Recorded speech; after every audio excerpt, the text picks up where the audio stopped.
the reader's alright, so this is it. The Caps took this one to a Game 7 after winning on Game 6. They're really close to a shutout, but unfortunately a late Rangers goal made the final score 2-1.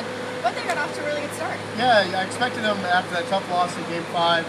Capitals came out flying. I believe they got actually 8-1. Eventually scored 88 seconds in. They had an early power play where they convert. Really controlled the play for about the first 10 minutes of the game.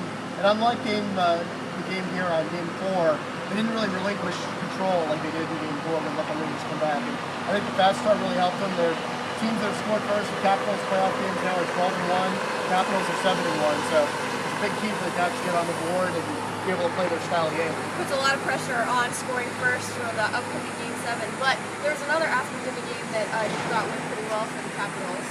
Ted mentioned the special teams, the power play got off to a great start scoring early, and actually they had good looks on their other 2 power plays.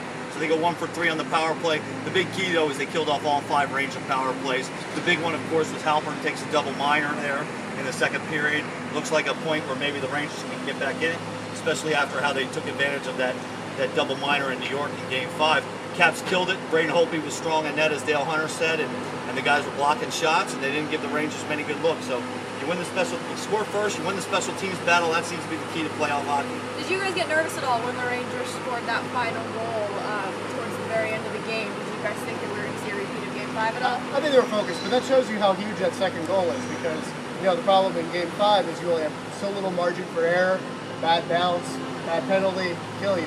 This time they had 2 goal edge, so even though they gave up the goal, still had 1 goal to work with. And I think Braden Holtby said afterwards he was upset with the 1 goal, but he definitely looked visibly upset. That was one of the few times where he showed himself looking fairly upset that the goal went in.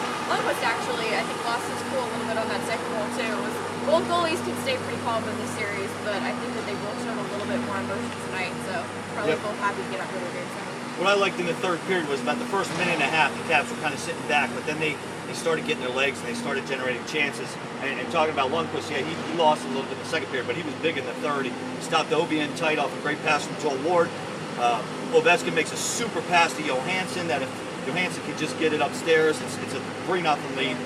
But the Caps didn't sit back.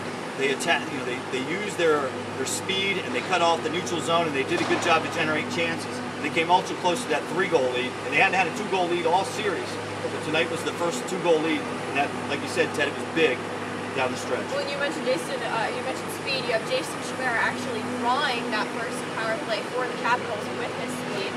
Also got on the board himself, so it definitely proving to be a key, and we'll see how the Capitals